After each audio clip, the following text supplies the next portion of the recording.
Alhamdulillah wa syukurillah wa la hawla wa la quwata illa billah. Salatu wassalamu ala rasulillah wa ala alihi wa sahbihi wa mawala. Rabbi shrah li sadri wa yassir li amri wahlul 'uqdatam min lisani yafqahu qawli. Allahumma faqihna fid din wa alimna ta'wil. Allahumma zidna ilman nafi'an wa rizqan thayyiban wa amalan mutaqabbalan. Amma ba'du.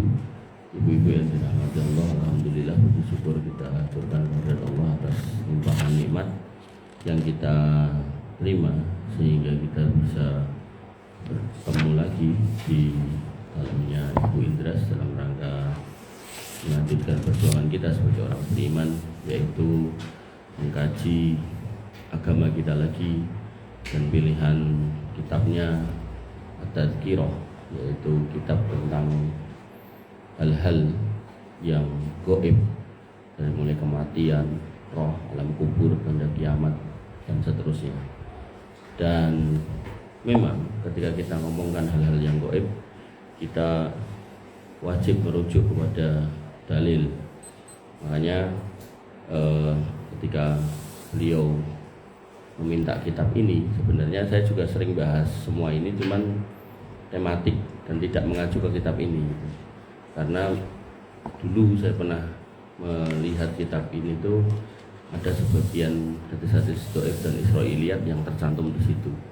Tapi alhamdulillahnya saya dapatkan di halaman Romawi 14 itu ada namanya pentahqiq. Nah, pentahqiq itu pengkoreksi, orang yang mengkoreksi kitab ini, dan sudah dikoreksi dengan 4 catatan beliau. Yang pertama, hadis-hadis yang terdapat asalnya dalam Sahih Bukhari, Sahih Muslim diterangkan penisbatannya dengan menyebutkan nomor masing-masing.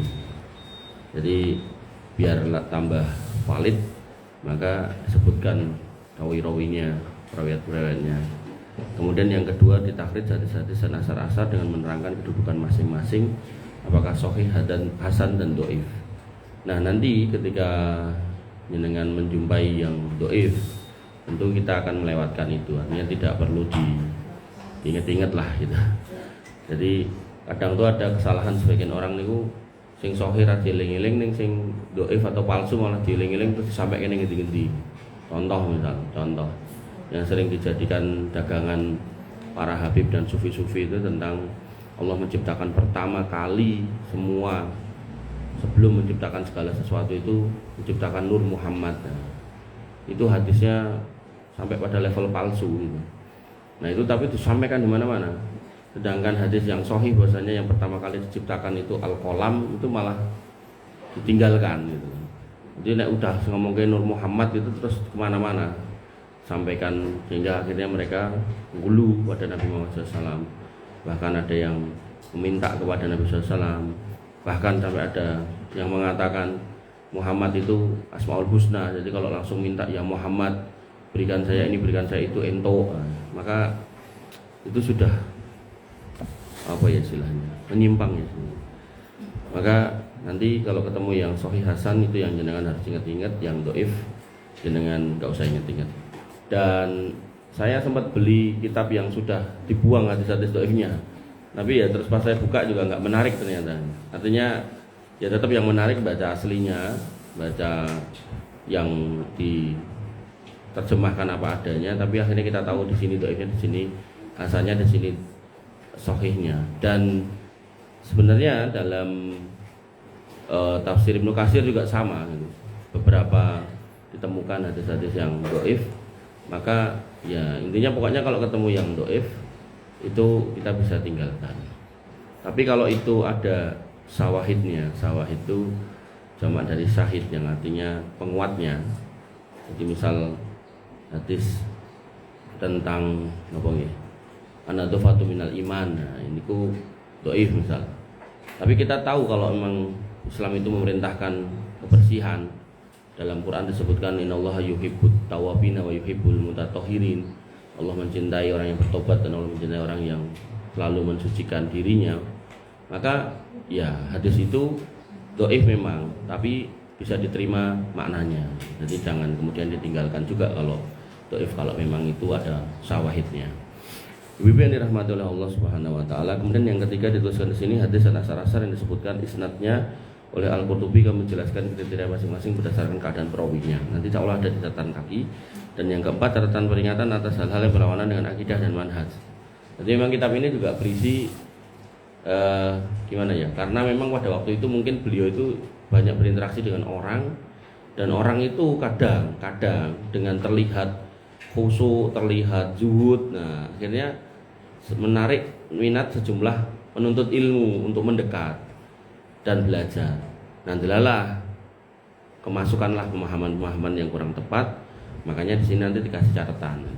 Nanti kayak kitab Ar-Ruh karya Ibnu Qayyim Al-Jauziyah itu baru di bab-bab awal aja kita akan temukan hal-hal yang bertentangan dengan hal-hal yang sahih itu. Nah, sayangnya sebagian orang-orang sufi itu senang sekali kalau kemudian melihat di situ, dan adalah kebetulan ya sama dengan keyakinannya, terus itu yang dieling-eling. Jadi kalau dalam diskusi itu terus ada di kitab Ar-Ruh karya Ibnu Qayyim Al-Jauziyah, tapi yang diambil yang poin-poin ngoten niku. Nah, makanya ini artinya si ulama ini, dalam hal ini Imam Al-Qurtubi, nggak salah ya. Jadi ulama itu ada dalam posisi dua keadaan. Kalau beliau benar dalam menulis dapat pahala 2, kalau salah dapat pahala 1. Nah, kita sebagai tulabul ilmi, kebetulan sudah ditahqiq sama Abdul Barok Khalid bin Muhammad bin Usman. Ini kitab yang saya pegang ngeten iki dari Pustaka Al-Qusara Sami atau niku. Nggih. Maka di sini karena sudah ditahqiq, itu paling enggak meminimalisir. Nah, jadi kita menyaring lagi ngoten nggih. Jadi enggak semua isi dari kitab para ulama itu, apalagi ulama-ulama yang dulu itu baik. Contoh misal Imam Abu Hasan Al-Asy'ari itu yang sekarang dipegang sama orang-orang Nahdliyin gitu kan. Itu yang dipegang adalah kitab yang awalnya. Dan beliau pasti awal itu berpaham Mu'tazilah. Nah, tapi ketika beliau sudah bertobat kembali ke Ahlus Sunnah, itu malah ditinggalkan kitabnya. Nah, di situ loh kadang itu ulama tuh ya mengalami proses pencarian, akhirnya menemukan. Nah, maka ulama yang seperti ini harusnya diambil perkataan yang terakhirnya, bukan perkataan yang awalnya. Makanya nanti dalam fikih Syafi'iyah niku enten keberadaan Imam Syafi'i ketika di Kufah itu disebut sebagai qaul qadim, perkataan awal. Nah, nanti beliau kemudian pindah ke Mesir. Di situ kemudian mungkin mendapatkan dalil-dalil yang baru, ketemu dengan ulama-ulama yang lain. Akhirnya beliau muncullah fatwa-fatwa beliau yang baru. Nah, itu disebut qaul jadid. Nah, harusnya para penuntut ilmu pada bab yang sama, permasalahan yang sama, ngambilnya yang terakhir bukan yang awal gitu. Nah, maka karena ada yang ngambil yang awal, ada yang ngambil yang terakhir, maka muncullah khilafiyah. Nah, kemudian khilafiyah ini kalau urusan fikih mungkin masih ada kelonggaran, tapi urusan akidah, nah itu sudah kemudian berat konsekuensinya. Makanya sejumlah ulama niku akhirnya nyusun kitab-kitab akidah, kitab khusus akidah. Nah, kenapa saya tadi bilang saya juga membahas ini poin per poin? Karena saya bahas kitab akidah itu. Di poin kitab akidah itu misal disebutkan wajibnya mengimani tentang azab kubur misalnya itu. Nah, itu saya jelaskan azab kubur gitu kan, makanya poin-poin ini semua akidah ini.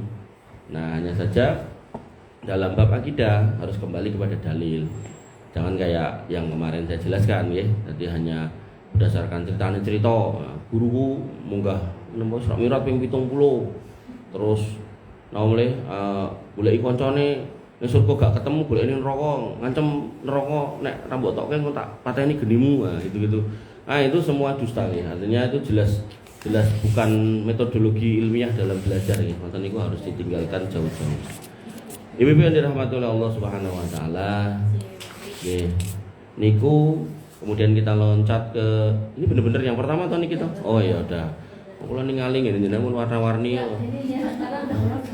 Oh nggih. Nek emang pertama ya saya mulai dari depan banget gitu. Nah, kemudian halaman pertamanya kita kenalan dengan beliau Al-Imam Al-Qurtubi. Qurtubi niku diambil dari kata Cordoba. Cordoba niku kan Spanyol. Jadi niki orang Spanyol gitu ya. Orang Spanyol. Cuman memang Cordoba waktu itu dikuasai oleh Islam. Jadi bisa jadi beliau juga orang Arab yang lahir di Cordoba. Namanya Syekh Al-Imam Al-Alim Al-Faqih, kula maca mriki nggih. Al-Mufassir Abdullah Muhammad bin Ahmad bin Abu Bakar bin Farah Al-Andalusi. Andalusi niki Andalus Spanyol niku. Al-Qurtubi daerah Cordoba. Jadi cara Indonesia Sukoharjo ngoten niku lho. Nah, Kordoba niku Sukoharjo nih. Nah, di sini disebutkan Al-Mufassir karena beliau juga punya kitab tafsir, dikenalnya sebagai Tafsir Al-Qurtubi. Nah, lalu singkat cerita mawon, beliau belajar di sana, kemudian beliau juga pindah ke Mesir, belajar dengan ulama-ulama di Mesir, dan beliau kemudian di halaman 4 menyusun kitab-kitab. Nah, ini tafsirnya namanya Al-Jami' lil Ahkam Al-Qur'an wal Mubin lima tadammanuhu minas sunnah wa ayyil furqan. Kelet ini. Oke, ini kitab tafsirnya. Nah, kemudian kitabnya yang kedua ini yang kita pegang, At-Tadhkirah fi Ahwal Al-Maut wa Umur Al-Akhirah. Jadi kitab peringatan tentang kematian dan perkara-perkara akhirat. Nah, kemudian beliau wafatnya di Mesir, bukan di Cordoba. Nah, kemudian kita masuk di pendahuluan. Pendahuluan ini niki harusnya niki tulisan beliau sih. Dia menuliskan di sini Bismillahirrahmanirrahim dengan menyebut nama Allah. Jadi semua kitab yang ditulis ulama itu selalu memulai dengan kata ini, dengan kalimat ini. Kemudian disebutkan seorang hamba Allah yang membutuhkan pertolongan Tuhannya, yang senantiasa ingin keluar dari dosanya dan selalu berharap belas kasihnya, Muhammad bin Ahmad bin Abu Bakar bin Farah al-Ansari al-Khazraji al-Andalusi, kemudian Al-Qurtubi, semoga Allah Subhanahu wa ta'ala mengampuninya, mengampuni kedua orang tuanya dan semua kaum muslimin, amin. Beliau berkata, ini berarti niki penulis kitab ini menuliskan kitab ini. Pembukaannya dari Imam Al-Qurtubi niki, segala puji bagi Allah Subhanahu wa ta'ala yang maha tinggi, maha luhur. Dialah pemimpin yang maha kuasa. Jadi nanti kalau dalam kajian syekh-syekh niku niki dibahas satu-satu. Maha tinggi niku nopo, maha luhur niku nopo. Terus pemimpin yang maha kuasa niku nopo, yang telah menciptakan, yang lalu menghidupkan niku nopo, yang memutuskan seluruh makhluk-makhluknya pasti mengalami kematian dan kehancuran dan akan membangkitkan kembali dan mengirimkan mereka ke negeri pembalasan dan seterusnya.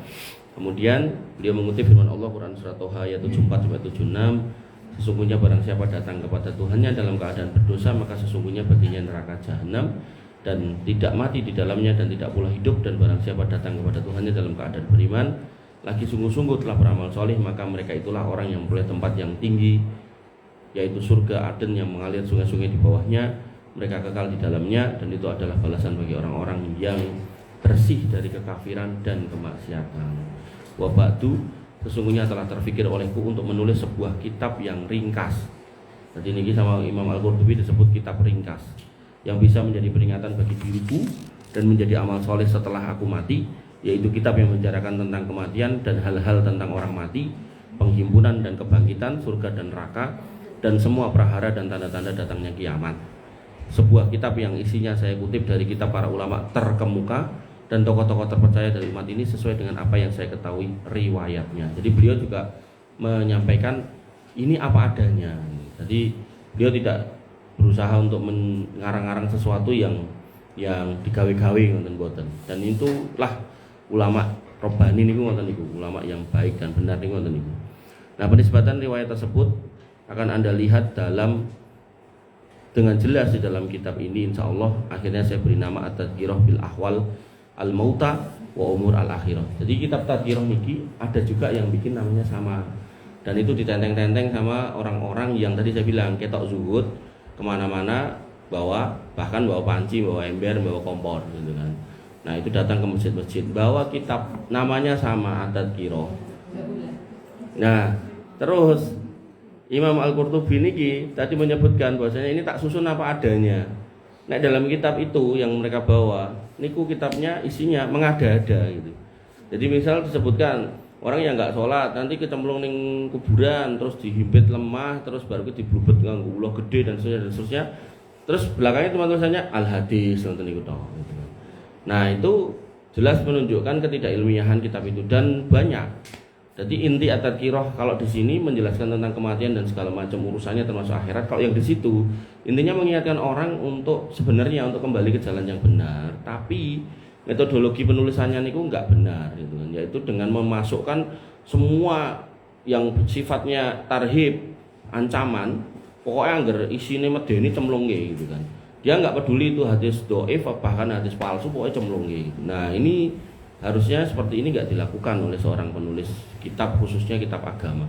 Jangan kan kitab agama, jangan nek misal ada yang akademisi ini nulis jurnal nih loh, satu kata yang tidak bersumber dari jenengan itu suruh nantumkan referensinya gitu. Kalau enggak nanti jurnal jenengan nggak berkualitas, boro-boro Scopus, Sinta 6 mungkin ora gitu kan. Nah, maka hal-hal yang seperti ini itu ada di dunia akademisi, tapi kadang para akademisi itu ketika ngajar agama itu yo ra dinggo gitu. Contoh yang tadi saya bilang itu, saya ngomong kalau Muhammad itu adalah termasuk asma Allah, nama Allah, sehingga jenengan minta ya Muhammad itu nggak apa-apa katanya. Itu saya ngomong niku si Ar-Razi Hasim. Niku dosen tafsir Institut Ilmu Quran di Jakarta. Dosen tafsir itu kan. Tapi pelajarannya ngoten niku deh. Maksudnya ngomong ke hal-hal yang secara keilmuan itu enggak masuk gitu kan. Bahkan kemudian hadis-hadis palsu pun ditongolkan piye carane gitu pokoknya. Termasuk dia mengatakan pernah ketemu Allah dalam kondisi terjaga. Itu kan juga enggak pernah kita temukan para ulama-ulama dulu yang benar loh ya, ulama yang benar itu. Yang mengatakan seperti itu Imam Ahmad enggak pernah, Imam Syafi'i enggak pernah, Imam Abu Hanifah enggak pernah gitu kan. Tapi nek ulama IDM gitu kan. Nah, tapi maksud saya ulama-ulama yang dikenal oleh umat kan. Ibnu Katsir juga pernah ngomong kalau saya habis nulis tafsir 30 juz ketemu Allah, enggak pernah gitu.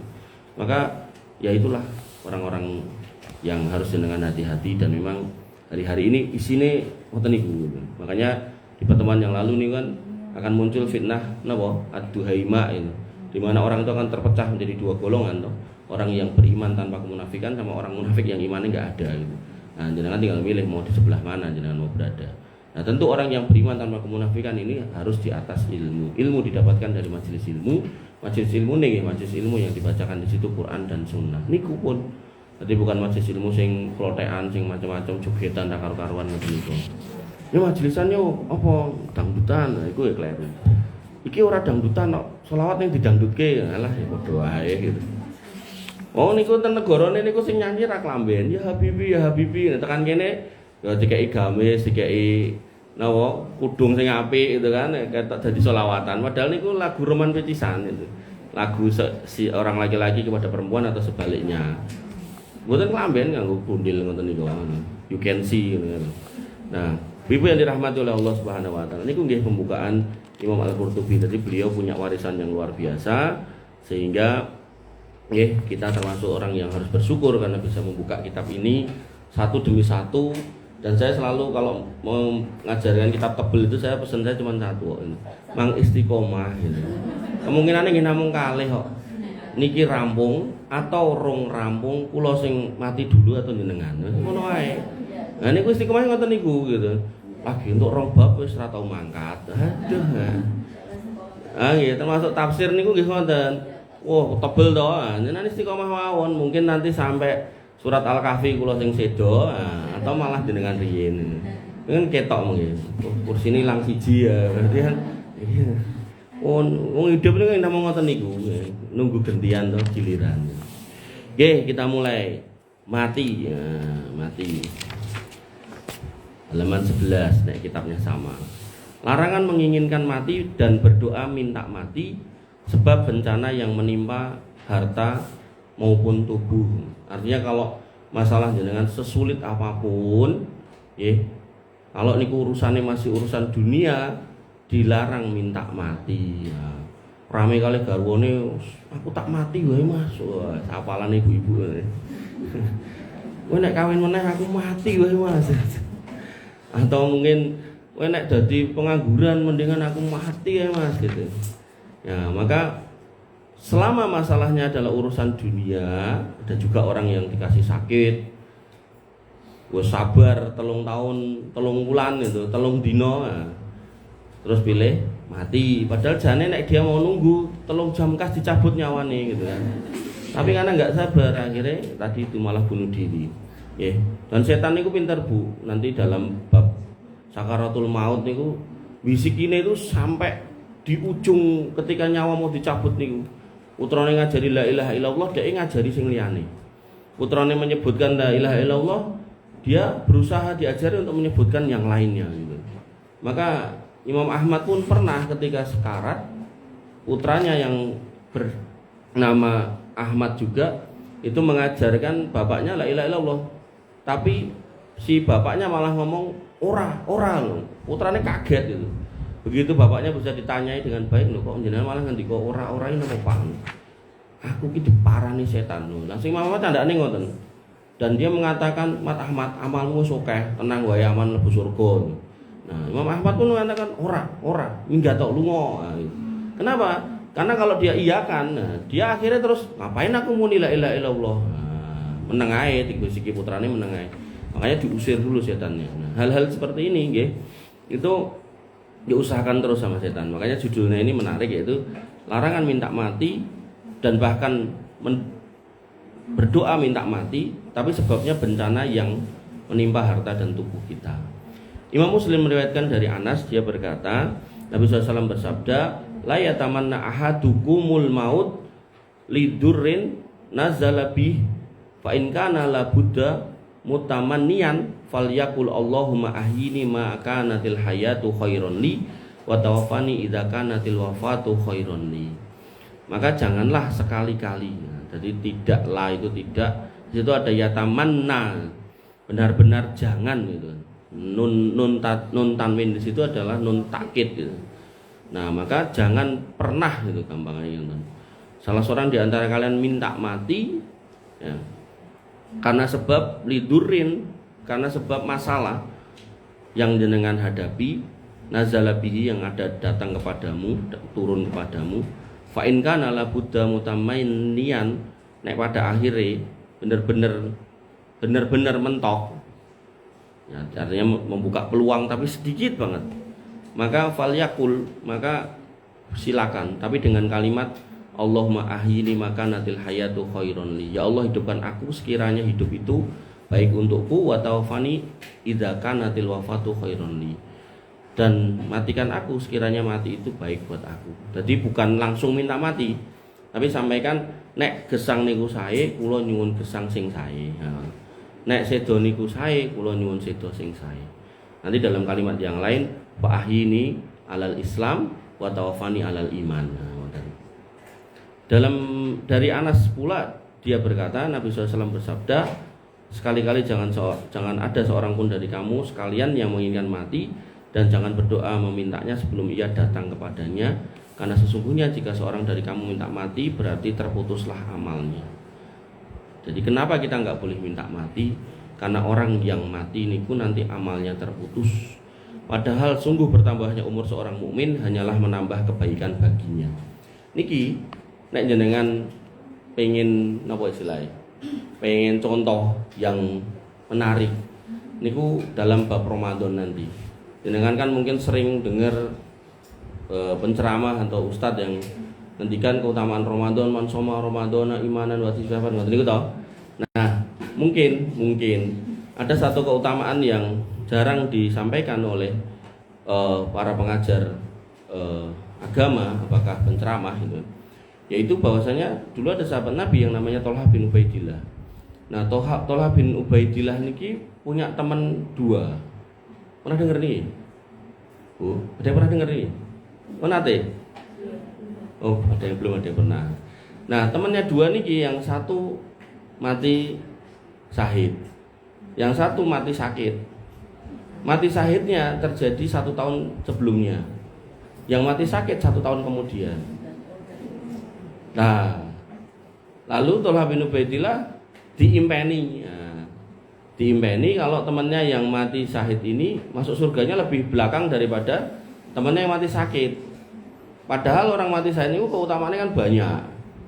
Dia tidak ditanyain di kuburan, bahkan di kuburnya juga nggak perlu dimandikan, nggak perlu dikafani, nggak perlu disolatkan, langsung dikuburkan apa adanya dengan pakaian jihadnya itu, dan nggak perlu ada hisab, mizan dan seterusnya. Termasuk pintu surganya pun khusus, pintu surga sendiri namanya pintu surga al-jihad niku gitu. Nah, kok di mimpi itu malah temannya yang mati syahid ini masuk surganya belakangan. Nah, orang yang baik, orang yang sholi itu kemudian harus memverifikasi. Nah, pada waktu itu beliau masih ketemu dengan Nabi, maka tanya kepada Nabi. Nah, sekarang misal kita dimbeni ngoten-ngoten iku, maka jenengan harus memverifikasi dengan Quran kali hadis. Nek bertentangan dengan Quran kali hadis, maka mimpi itu berarti mimpi yang tidak baik. Jadi mimpi ini enten 3. Yang pertama, angen-angennya jiwa. Jadi orang yang angen-angen pengen tuku motor ning ra kelakon, ya akhirnya ngimpi numpak motor ngalor gitu. Nah, kemudian yang kedua, niki hembusan tahfifu minasyaiton, diweden-wedeni kali setan. Jadi misal jenengan gadah tiyang sepuh pun sedo. Terus jenengan sayang banget sama orang tua jenengan niku. Nah, setan main di situ, masuk dalam mimpi jenengan. Dalam bentuk orang tua jenengan dan kemudian ngomong, "Nduk, Pak apa Bu ning kuburan ngelak." Nah, angger tanggal semene moro ning kuburan nggo es tes jumbo grujukno ning kuburan. Wonten niku wah, seorang anak niki tidak memverifikasi dengan Quran kali hadis atau tidak bertanya pada ulama itu pokoknya mangkat tuh es teh digrujuke gitu. Kalau ngongkon itu siji itu kok sak ceret digrujuke gitu kan. Nah, dilakonilah ngoten niku. Banyak orang yang gitu. Padahal sebenarnya nanti dalam mimpi itu nek didelok dengan betul, dilihat dengan betul, mungkin bapak niku yang di mimpi niku kepikir rada dawa. Atau mungkin napa istilahnya tangannya enggak sesuai dengan keadaan waktu hidupnya. Itulah setan. Nah, kemudian yang ketiga, mimpi ini busra minallah, kabar gembira dari Allah. Nah, kabar gembira dari Allah ini itu yang kemudian disebutkan dalam hadis bahwasanya kenabian itu sudah terputus dan mimpi itu 1/40 kenabian. Ning mimpine sinten? Orang beriman. Nah, mimpinya orang beriman harus sesuai dengan Quran kali sunnah. Makanya sakniki enten wong Pakistan moro ten Indonesia. Anggone kathok jin, terus klambine kemeja biasa. Sobone mall ketemu karo orang-orang di mall, foto gitu kan. Ngaku ketemu Allah dalam mimpi, kemudian Allah merintahkan ini lagi safari di Indonesia. Namanya sinten ngerti mboten? Muhammad Qasim. Nah, jadi dia bahkan sebagian orang menyebut sebagai Imam Mahdi. Nah, ngeri banget. Nah, niku ten negarane mereka diwawancarai sama seorang reporter. Kowe salat ora Mas? Itu jawabannya dhek jarang. Coba. Dari situ wis genah itu loh, genah salah, genah luput wong niki. Wong Nabi SAW sebagai orang yang paling utama aja dalam kondisi sakit, beliau tetap sholat. Tapi karena nggak bisa berdiri, maka beliau jadi makmum. Ning karena beliau punya keutamaan, maka sebagai makmum beliau di sebelahnya imam. Kenapa? Karena kalau imamnya duduk, maka makmumnya harus duduk. Niku fikih. Makanya jenengan nek sholatan masjid nih kok, jenengan misal ngelola masjid, niku nek napa karpete lurus ngeten, niku sajadahe Pak Imam ampun mang miringke. Kenapa nek niku dimiringke, jamaah harus miring. Jadi enten enggak paham niku orang tuh imamnya dimiringke jamaah lurus kabeh. Nah, ini enggak bener niku. Nabi mengatakan innama ju'ilal imam liyutama. Imam itu dijadikan untuk diikuti. Nah, sehingga dalam konteks Nabi dalam posisi sakit, niku Nabi tetap sholat. Sehingga niki Muhammad Qasim ini jelas wong ra cetha gitu kan. Nah, maka Nabi dalam kondisi sakit aja sholat dan pelajaran fikihnya dalam kondisi beliau nggak bisa berdiri, beliau pilih menjadi makmum. Imamnya adalah orang terbaik setelah beliau yaitu Abu Bakar As-Siddiq. Ngoten. Jadi niku ada pelajaran fikih, ada pelajaran akidah. Nah, kembali ke sini.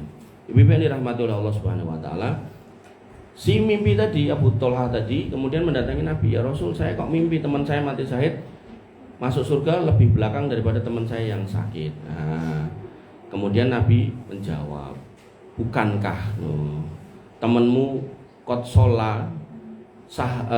sholla sanatan sitata alafin rokaatin? Bukankah temanmu itu dalam setahun dia sudah sholat 6.000-an rakaat? Waskot soma Ramadan ba'dahu, dan dia juga sudah puasa Ramadan itu." Kemudian Abu Thalha yang mengatakan iya benar. Artinya gini, ketika orang niku termasuk keutamaan puasa yang jarang disampaikan para pendakwah niku, para dai niku adalah bahwasanya orang yang puasa kan setahun sekali toh gitu. Sekali niku 30 dino atau 29 hari gitu. Makanya niki pelajaran fikih nanti nek jenengan termasuk sing nek awal poso golek sing keri, nek akhir poso golek sing dhisik. jenengan harus notal. Jenengan nek kadang niku jenengan nek ra teliti kadang niku jenengan baru 28. Berarti jenengan tesih ngutang 1. Nah niku jenengan tarik mundur. Pernah melakukan itu kapan dan berapa kali? Karena harus 29 minimal, maksimal 30. Niki mungkin pelajaran akidah meleh ketika ada orang sing disi. Jadi sebenarnya puasa dan Idul Fitri niku paling gampang niku ikut pemerintah. Jane, karena pemerintah juga sudah pakai ru'yah disebar orang yang ngintip bulan niku dari Aceh sampai Papua, kemudian dirapatkan ormas-ormas datang dan kemudian dimusyawarahkan, diputuskan. Jane pemerintah paling gampang, paling penak. Tapi ternyata pemerintah itu memberikan kelonggaran. Kalau mau beda ya gak apa-apa. Ning kaum muslimin ning Indonesia saking dilonggarke niku akhirnya sakarepe dhewe. Nah, sehingga kalaupun jenengan mau beda dengan pemerintah, pastikan bedanya cuma 1 hari. Lebih dari itu, maka bisa dipastikan itu keliru atau sesat. Makanya ada orang yang bedanya bisa 3-4 hari. Ditekoki mbah, jenengan kok posone disian pripun? Oh aku nelpon Gusti Allah gitu. Nah, yang kayak gitu itu jelas keliru.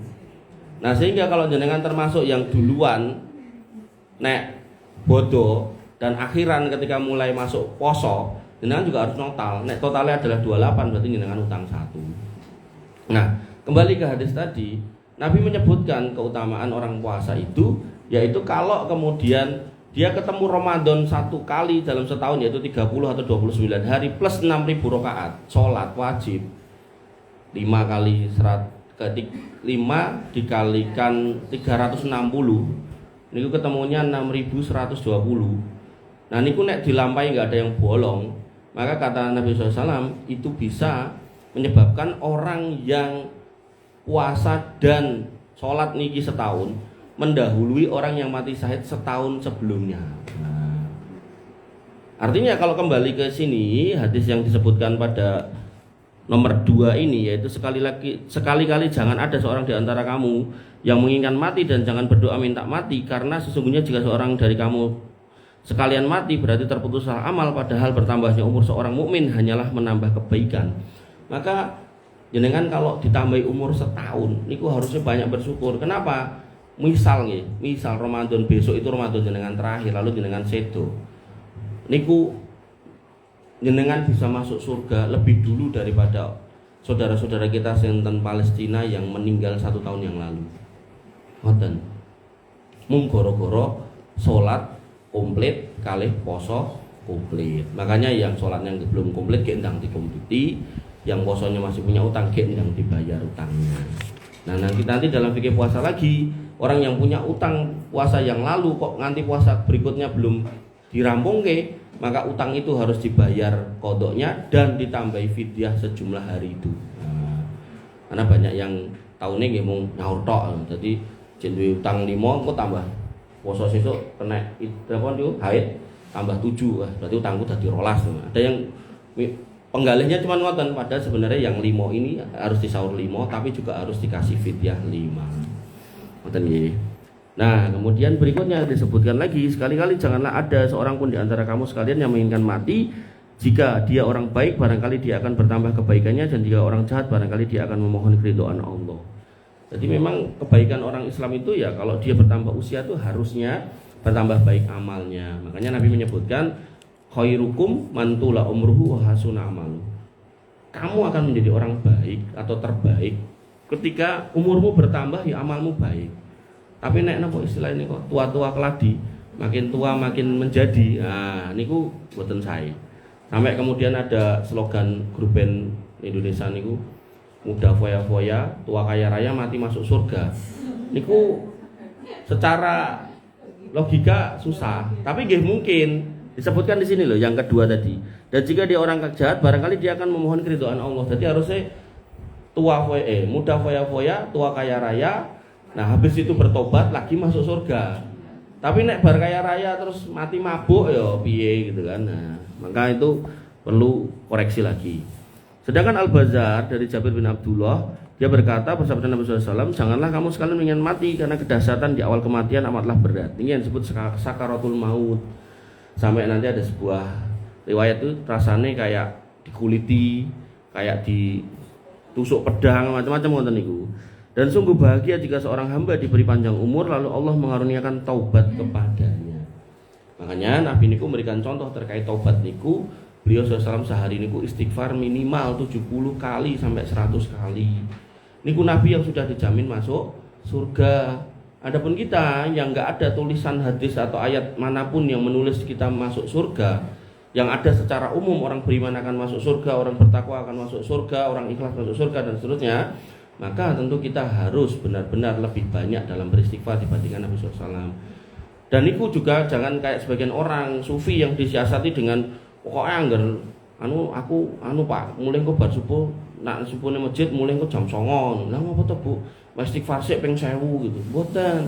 Niku saged jenengan lampahi misal kalih masak jenengan istighfar, kalih nyapu jenengan istighfar, kalih lempiti baju dengan istighfar, nyetrika kalih istighfar. Jadi enggak harus jenggluk ngoten niku, enggak harus. Karena memang kalau kita punya tugas atau hal yang harus kita kerjakan nggih monggo. Termasuk jenengan yang mungkin harus bekerja, nggih sambil kerja istighfar karo ngetik nggih istighfar ngoten napa-napa. Gawean kok bos kok ora entek-entek to astagfirullah. Ngoten napa gitu. Jadi dinikmati aja. Jadi jangan kemudian gagal paham kudu jengluk ning masjid akhirnya gak kerja, terus wiritan rumasane nek wis tasbih gede dhewe gitu terus menangan. Enten lho piyain kula nate kepanggih niku dhek nganggo gamis ngeten warna ijo, surbane debi banget. Terus tasbih niku gede-gede sak penten iki. Dadi dikalungke nanti klewer-klewer ngono iki gek karepe piye. Delalah kok kula ningali ten medsos niku enten sing ngangge kerekan lho kok anu. Waduh, ya Allah. Kerek ngene iki. Saking dawane. Hakikat mati. Nah, mati niku napa? Menurut para ulama kematian bukan sekedar ketidakadaan atau kebinasaan. Tapi sebenarnya mati adalah terputusnya roh dengan tubuh. Nah, makanya nanti dalam dunia medis niku organ mana yang bisa kalau dicabut atau dilukai itu bisa menyebabkan roh itu lepas. Nah, disitulah akhirnya dirumuskan hukuman mati. Nah, jadi misal ya, nek mati niku dirijine diputul mboten mati, ya maka enggak mungkin hukuman mati dipotong jarinya. Maka mana yang bisa menyebabkan itu? Leher. Akhirnya ada hukuman gantung atau ada hukuman pancung. Atau nek di Indonesia jantungnya, maka ada eksekusi mati ditembak di bagian jantung, itu orangnya dipakai nopo pakaian burkut, sak kepalanya tutup, terus bagian jantungnya dibunderi. Jadi nanti ada tim penembak misal 5 sampai 10 orang, niku satu tok sing dikai peluru. Nah, sisane ya peluru kosong, tembak bareng der kena dus. Nah, mati. Mereka pun juga enggak ngerti pelurune sapa sing kena gitu kan. Nah, biar enggak ada rasa bersalah gitu. Tapi nek kados ten Arab niku al-bojone niku tahu dhek sing menggal. Dianya yang tahu, tapi mukanya ditutup, penggal, jil itu langsung tugel gitu. Nah, kemudian menyebabkan terhalangnya hubungan antara keduanya, yaitu tubuh dan roh, rohnya pergi. Dan bergantinya keadaan dari suatu alam ke alam lain, alam dunia ke alam roh. Nah, kalau dulu alam roh ke dunia, alam roh ke rahim, rahim ke dunia. Nah, niki dari dunia ke roh, roh di sini maksudnya nggih alam kubur niku atau alam barzah. Mati termasuk musibah terbesar. Disebutkan musibah karena tadi itu terputus kesempatan kita berbuat baik, terputus kesempatan kita bertobat. Nah, makanya tadi saya bilang di depan tadi, jangan berharap mati kalau memang urusannya cuma urusan dunia. Tapi kalau urusannya sudah misal urusan akidah atau apa gitu, nah monggo lah. Tapi kalau urusannya cuma dunia, dicoba dengan sakit niku toh. Orang beriman niku sakit niku kemungkinannya cuma 2. Kalau dilakukan dengan sabar ini, dia akan mengurangi dosanya atau meninggikan derajatnya. Dia otomatis yang meninggikan derajat nantinya mah pahala. Tapi kalau yang terjadi pada orang kafir itu cicilan nopo adab ning dunya, ngoten. Makanya jangan kemudian berharap mati atas itu. Karena nek mungkin jenengan mati, nah, udah nggak ada lagi kesempatan untuk nambah pahala. Padahal yang namanya sabar itu Allah mengatakan innama yuwaffas sabiruna ajrahum bighairi hisab. Orang sabar itu pahalanya nggak ada takarannya. Karena nggak ada takarannya, nggak ada hitungannya, ya terserah Allah. Makin besar cobaannya, ya otomatis pahalanya makin besar, kedudukan di surga makin tinggi. Misal contoh, seorang yang dicoba dengan pasangannya, itu pahalanya nggak akan lebih banyak daripada orang yang dicoba dengan anak dan pasangannya. Nah, mulai harus dicoba dengan anak, pasangan dan orang tua dan mertuanya. Dicoba anak, pasangan, orang tua, mertua, tetangganya. Dicoba, sukeh banget gitu kan. Maka semakin banyak cobaan kita, di situ kesempatan kita untuk meninggikan derajat kita di dunia di akhirat niku makin besar. Sehingga Allah tuh punya tanda cinta. Nek jenengan sebagai manusia itu kan Nabi mengatakan tahadu tahabu, kasih hadiah timbul cinta kan ngoten to. Nah, Allah juga akan memberikan hadiah buat jenengan sebagai tanda cinta. Ning bentuknya mboten barang duniawi, tapi apa? Innallaha idza ahabba abdin ibtalahu. Allah tuh kalau ngasih tanda cinta buat manusia niku dikasih cobaan. Namanya cobaan niku nggih rata-rata ya ora penak rasane, umume lho. Makanya para sahabat dulu nek enggak ada cobaan dalam waktu yang lama, mereka tuh bingung. Apa jangan-jangan aku dikei istidrot. Ngoten. Makanya nek kembali ke minggu lalu ada namanya fitnatus saro. Bondo donya ning fitnah. Mereka merasa itu nikmat Allah ning jane dudu. Ngoten lho. Kenapa? Karena didapatkan dari subhat yang mereka buat. Makanya dibahasakan dahonuha. Dahonuha niku keluk. Keluk niku sak keluk-keluke, keluk sate pulek niku nggih ning moto nggih peri. Kula di Ahad niku dijak bojo kula, kuliner. Ini ngendi? Iki sate terbesar dan terpanjang Klaten ten wedi niku. Niku tokone rong buka wis diantri, begitu buka warunge niku do lingguh padahal bakule lagi nyunduk-nyunduk. Begitu kemudian dibakar, puleke ra karo-karuan. Kayak kula antrian keri dhewe ning sing lingguh gitu kan. Terus enten sing jopo ngadeg gitu. Sing ngadeg niku dereng dikeki nek rung lingguh gitu kan. Nah, wah, wis ngono bareng dipangan ra enak gitu. Ra enak gitu kan. Aduh. Pas bayar gitu, ngetokke dit 100.000 kula bayar. Sate loro. Dadi nek sate seporsi ini biasanya kan 10 tusuk atau 15, 10 lah umumnya. Niku sak porsi niku nggih sak tusuk niku, ning tusukane sak menten iki lho done. Nah, kula mikire sate loro, gule siji. Wah, 100.000 cukup iki. Pas bayar gitu kan. Anu sate kalih, gule setunggal. Pinten? 170. Walah kurang 70. Oh ya larang ya diantri. Nah nggih nyoba. Biasa ibu-ibu nonton ini napa Instagram viral terus kejak nonton niku.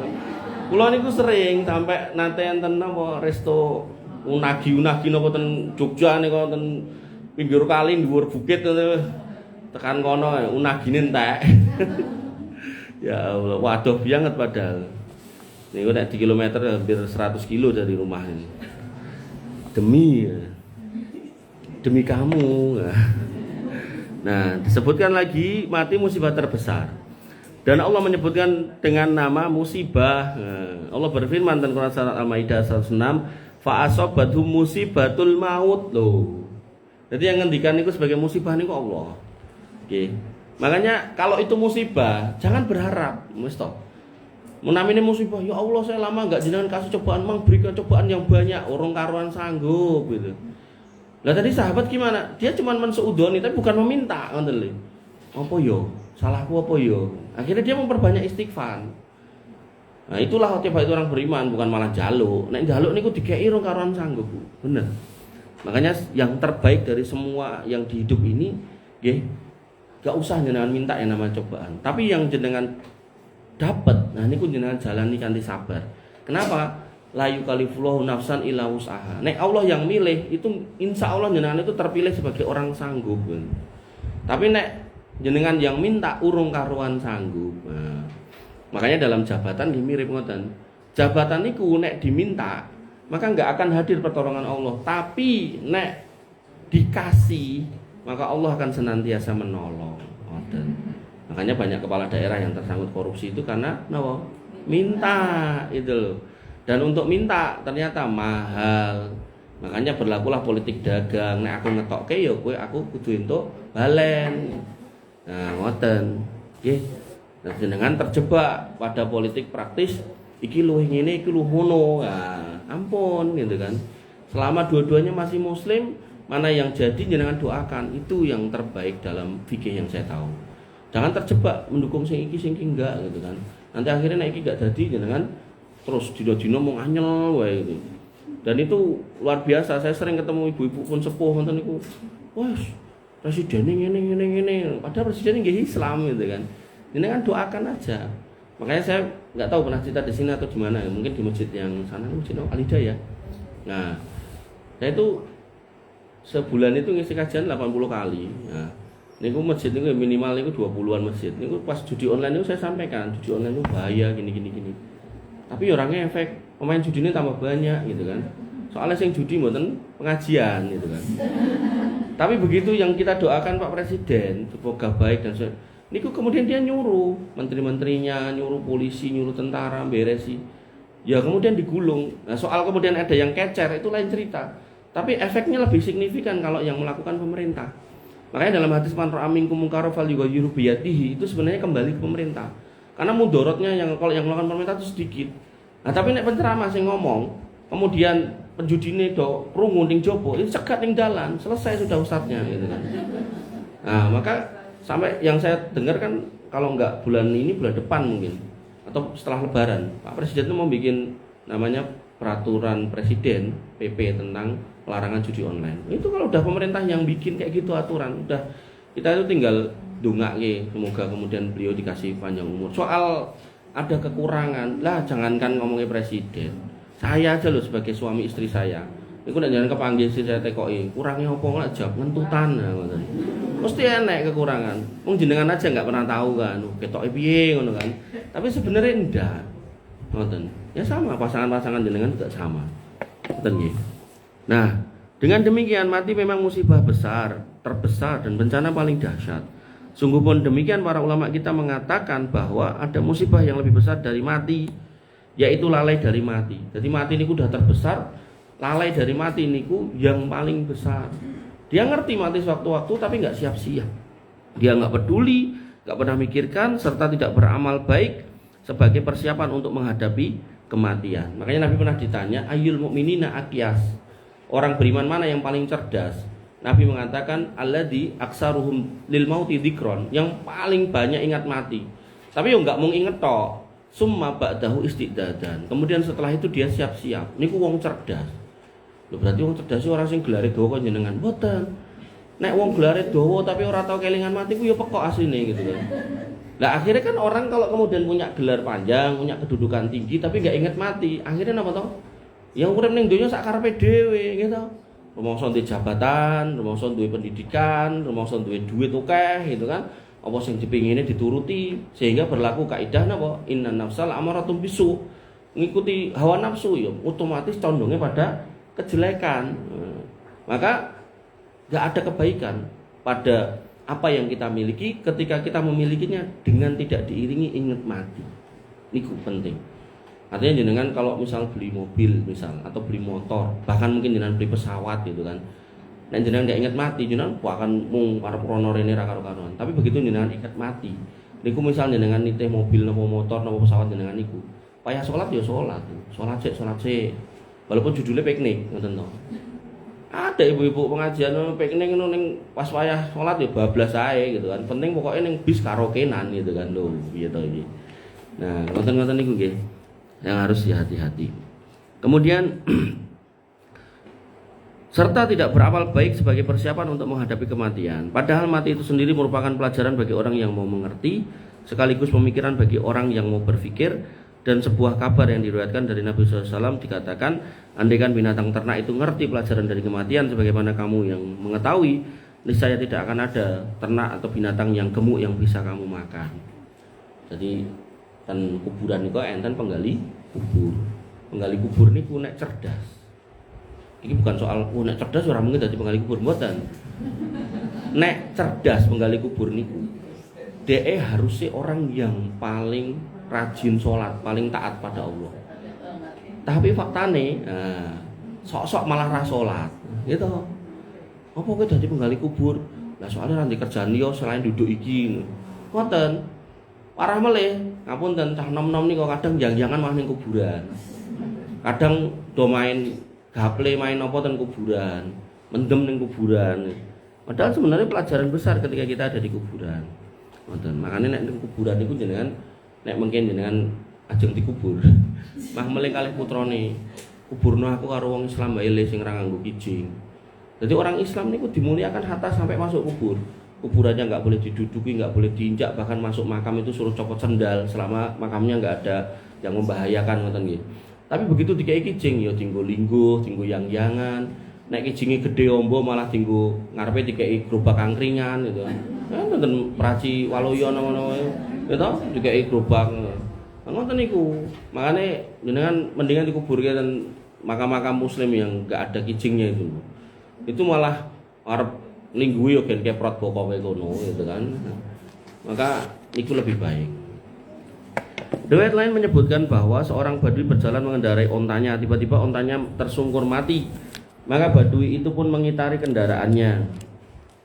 Dan kemudian bertanya, kenapa kamu tidak mau berdiri wahai onta? Kenapa tidak mau bangkit? Anggota tubuhmu masih lengkap dan seluruh indramu masih utuh. Tapi mengapa? Apa yang membuatmu kok bisa seperti ini? Apa yang menjadikanmu tidak bisa berdiri? Dan apa yang membuatmu sekarang bisa tersungkur? Dan apa yang telah mencegahmu untuk bergerak? Andai akhirnya unta yang sudah tidak bernyawa itu pun ditinggalkan, dia pulang sambil tetap terheran-heran memikirkan kejadian tersebut. Nah, dalam konteks unta ini pun ditinggalkan, maka kita pun kalau mati nanti ditinggalkan. Jadi orang itu akan diantarkan oleh dua, ditemani oleh satu, diantarkan oleh keluarganya dan juga dua ya. Ada dua yang mengantarkan, satu pulang dan satu tinggal. Yang mengantarkan tapi pulang niku keluarga, yang kemudian ikut kita niku amal. Oh dua datang terus pulang, yaitu keluarga dan harta. Harta otomatis jadi harta warisan. Nah yang jadi amal itu yang nanti akan menemani kita.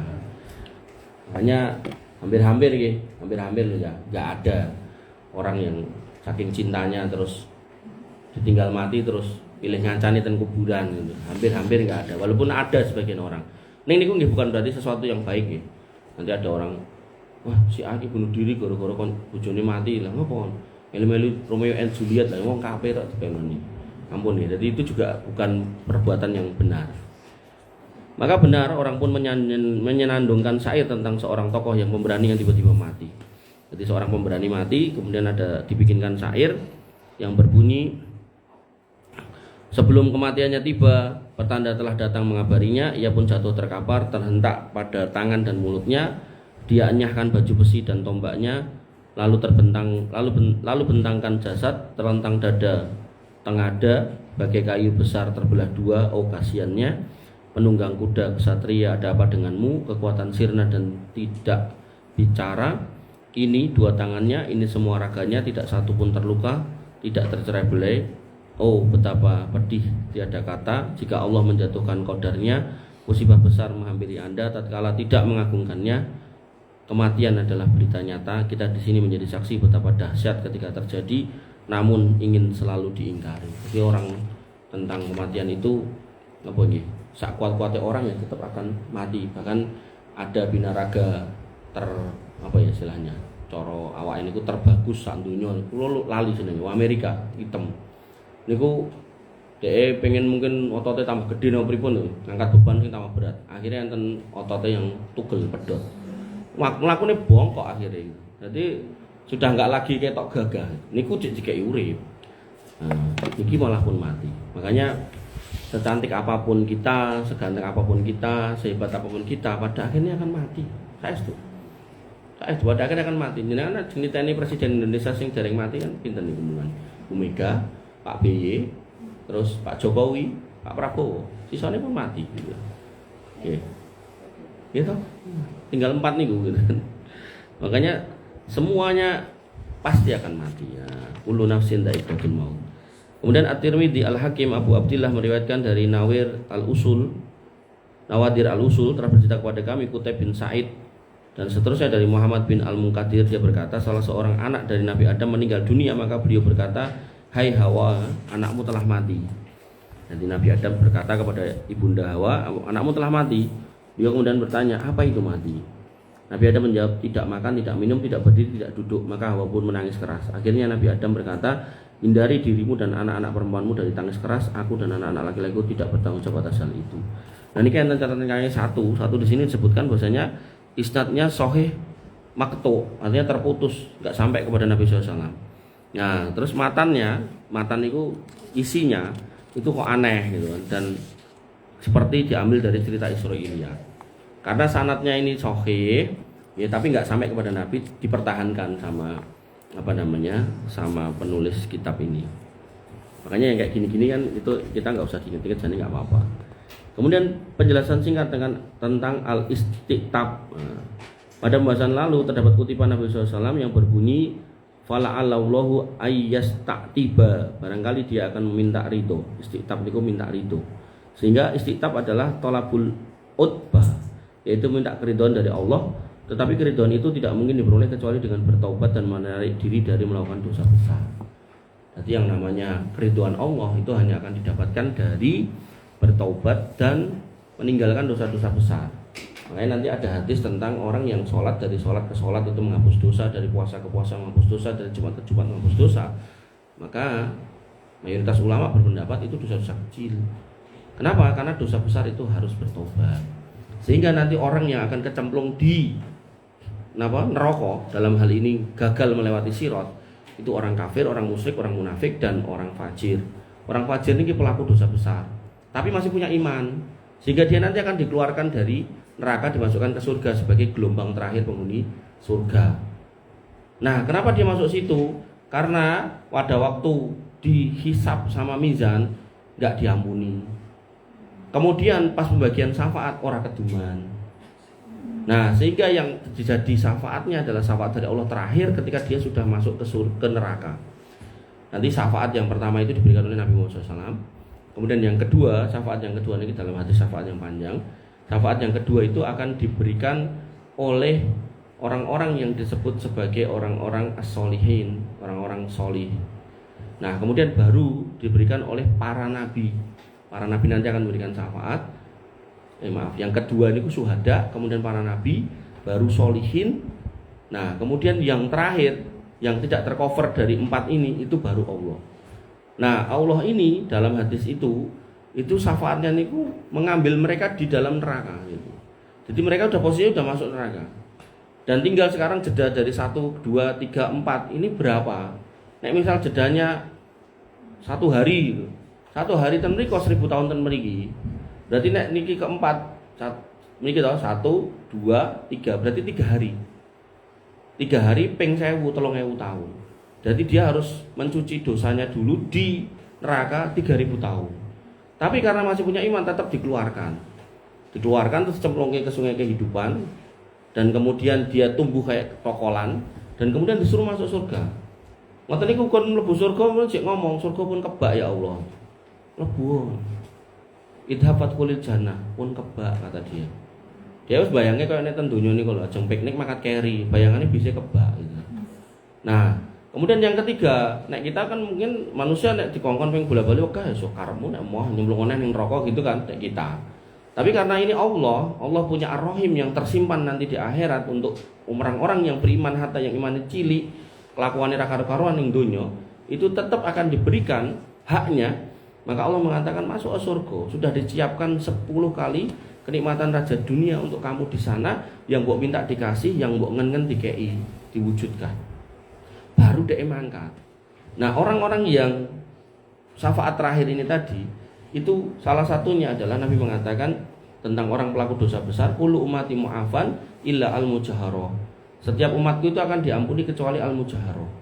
Jadi dosa yang kita lakukan segede apapun, selama kita bertobat atau ibu minad dambi kamala dambalahu, itu pasti diampuni. Kecuali mujaharoh. Mujaharoh niku sinten? Orang yang berbuat dosa ora nek wong ngerti jane. Ngono niku diceritake gitu. Dan kula niku sering ketemu piyai ngoten niku, pun sepuh, kula ya ora ngerti nom-nomane, wong dhek enom kula derek lahir gitu to. Nah, ngerti-ngerti cerita, Mas, aku mbiyen nom-nomanku yo Don Juan, Mas. Don Juan napa? Koper boy. Cewekku semene, omahe kono-kono kae. Ya Allah. Dan pertanyaan ini ku pentingnya nggih kula napa? Mboten enten to. Makanya jenengan yang dulu merasa gimana-gimana enggak usah cerita ke putrane. Ngerti ra? Le, mamah iki mantane akeh. Bapakmu mana sing ke 17. Udah enggak penting ngoten niku, nggih. Enggak usah diceritakan. Karena ketoke mung sekedar cerita, nanti takutnya tidak mendatangkan ampunan buat kita. Niku sing repot, ngoten nggih. Nah, kemudian kita lanjutkan. Di sini disebutkan kata Al-Jauhari, ista'taba artinya tolaba an yu'taba, yaitu minta diridhoi. Jika kamu berkata ista'tabtuhu Fa'at tabani, artinya aku telah minta ridhonya maka dia pun memberiku keridhaan sehingga aku senang. Di dalam Al-Quran Allah menyebutkan pada Quran surat Fussilat ayat 24, wa iyasta'tibu fama hum minal mu'tabin, dan jika mereka minta ridho maka tidaklah mereka termasuk orang-orang yang diridhoi. Nah, maka kemudian benarkah ada orang yang ingin mati? Ya tentu benar ya.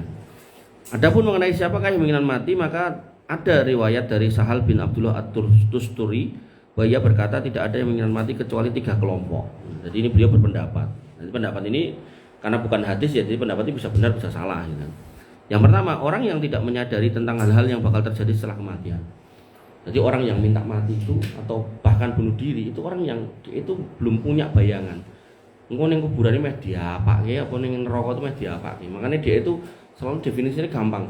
Gandeng bojoku ranti gawean, anakku akeh, ra kecukup, daripada mati keluwen mendingan aku mati bunuh diri. Kan ada biaya ngoten niku. Jadi sampai tuku racun, anak itu dikelompoki kon ngombe racun kabeh. Nek dulu itu yang melakukan perempuan, saat ini kadang laki-laki ini ngoten ya. Jadi kon ngombe anak bojone, tukoke panganan apa pun diracuni mati kabeh terus dia bunuh diri. Naudzubillah nggih. Nah, dia enggak punya bayangan nanti di akhirat diapake. Padahal di neraka niku napa mengki adabe. Ya dia mengulangi apa yang dia perbuat, kholidan mukhaladan fiha, terus-menerus, gak selesai-selesai. Nah, niki mungkin nek enten kata-kata ngoten niku, nanti ada orang yang berpaham khawarij itu berarti kekal di neraka. Mboten nggih. Orang yang bunuh diri itu masih punya hak untuk dimandikan, disolatkan, dikafani. Jadi jangan sampai enggak diurusi. Jadi saya pernah dapat cerita di salah satu daerah niku enggak diurusi nganti bosok gitu. Nah, karena mereka beralasan iki mau bunuh diri. Mboten, kalau dia masih muslim harus dilakukan itu. Ning yang nyolatkan ampun nyuruh ustadz atau kiai yang ada di kampung itu, biarkan disolatkan teman-temannya atau keluarganya. Kan hukum sholat jenazah ini kan fardu kifayah toh. Nah, orang-orang yang punya kedudukan dari sisi agama jangan disuruh nyolatkan. Ngoten. Termasuk rentenir, orang-orang yang bergelimang dengan dosa-dosa besar ngoten niku jangan. Wong mati overdosis, mati ngoten niku jangan dawuhi Pak Ustadz, Pak Kiai kan nyolatke pun. Nah, kemudian orang-orang itu nggih dia nanti kholidan mukhaladan fiha niku ulama berpendapat 2. Yang pertama, kalau dia melakukan bunuh diri itu dengan tidak mengingkari takdirnya, artinya dia percaya wong dia enggak sanggup untuk bertahan dengan keadaan, maka dia akan diselamatkan oleh Allah nanti, termasuk yang orang fajir tadi loh, yang akan mendapat syafaat Allah. Tapi kalau dia bunuh diri dalam rangka menolak takdir Allah, mengingkari melawan takdir Allah, maka itulah orang yang kekal. Jadi kekufurannya muncul karena mengingkari takdir Allah. Jadi kita jangan sampai terjebak kayak pemahaman Khawarij yang mengatakan iki wong kafir kekal di neraka, sehingga ra gelem nyolatke, ra gelem ngedusi, dijarke bosok. Nah niku mboten leres gini. Nah, kemudian orang yang lari dari takdir Allah yang telah ditetapkan pada dirinya. Nah, sehingga ada sebagian orang yang akhirnya bunuh diri niku wau. Atau orang yang rindu dan ingin bertemu dengan Allah Azza wa Jalla. Nah, niki kategori yang ketiga. Ingin mati ning mergo kangen kali Gusti Allah. Nah, niku enten piye ngoten niku. Nah, ada riwayat lain yang mengatakan bahwa ketika malaikat maut datang kepada Nabi Ibrahim Al-Khalil, Khalilur Rahman, kekasih Allah Ar-Rahman, untuk mencabut nyawanya, beliau berkata, "Hei malaikat maut, pernahkah kamu melihat seorang kekasih mencabut nyawa kekasihnya? Apa enek wong iki nek duwe rasa cinta kok mateni sing dicintai, apa enek?" Nabi Ibrahim niku protes ngoten tentang malaikat maut gitu kan. Nah, kemudian yang terjadi atas pertanyaan itu malaikat maut bergegas menemui Tuhannya, dan Tuhannya pun berfirman, yaitu Allah Subhanahu wa taala, katakan kepadanya, pernahkah kamu melihat seorang kekasih yang tidak ingin bertemu dengan kekasihnya? Jadi jawaban Allah lebih dahsyat lagi, yaitu apa enek wong kok saling mencintai ini wegah ketemu. Nah, maka malaikat maut pun kembali kepada Nabi Ibrahim Al-Khalil, dan kali ini beliau berkata, saiki cabutan nyawaku. Nah, hanya saja sayangnya di sini nggak disebutkan sanadnya dari mana gitu kan, atau ditulis di kitab mana. Dan ini bagus nih isinya. Makanya jenengan lupakan saja. Tapi kalimatnya bisa jenengan tiru gitu. Jadi misal di telepon garwane, ya nanti telepon garwane, "Mah, mulai kapan ini?" Ya sungko nek pengen mulai.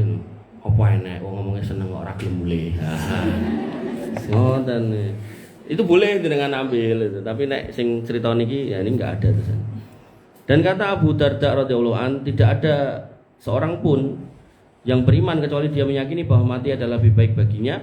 Barang siapa tidak percaya pada ucapanku, maka sungguhnya Allah Subhanahu wa taala yang berfirman Al-Imran 198, dan apa yang ada di sisi Allah lebih baik bagi orang yang berbakti.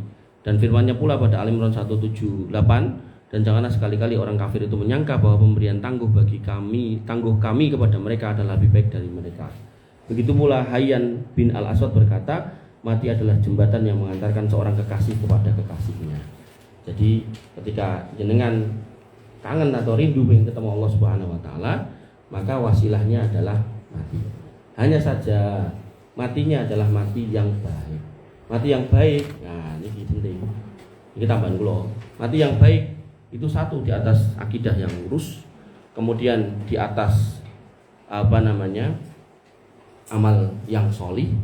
Tentu termasuk di dalam kesolihan amal itu adalah ikhlas lillahi ta'ala. Pun dua niku nek jenengan pegang sampai mati, maka itu namanya istiqomah. Nah, kalau jenengan istiqomah, insya Allah husnul khotimah, endingnya adalah jannah. Pun niku rumusnya.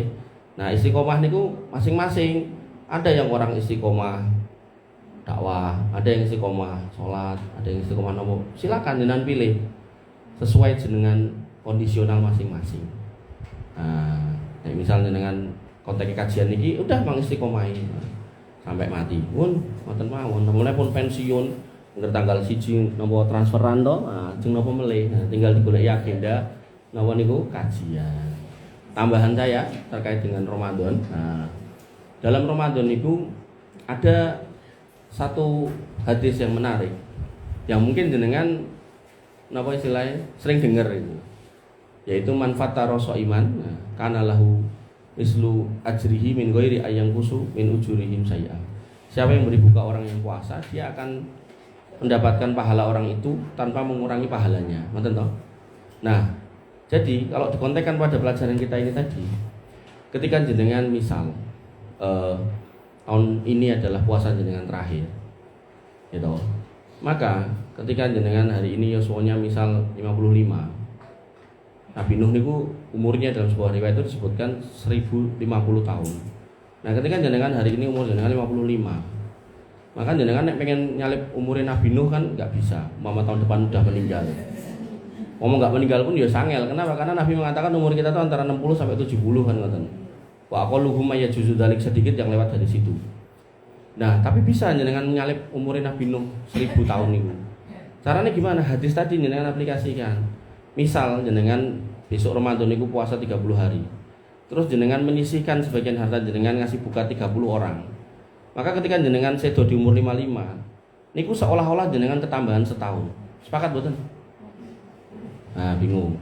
Setahun kan puasanya pisan Ramadan. Puasa wajib maksud saya, gitu.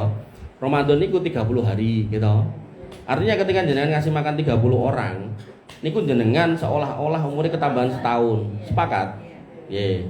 Nah, kalau jenengan misal ngersake, aku nek mau ketambahan setahun, aku pengen ketambahan 1000 tahun kayak Nabi Nuh.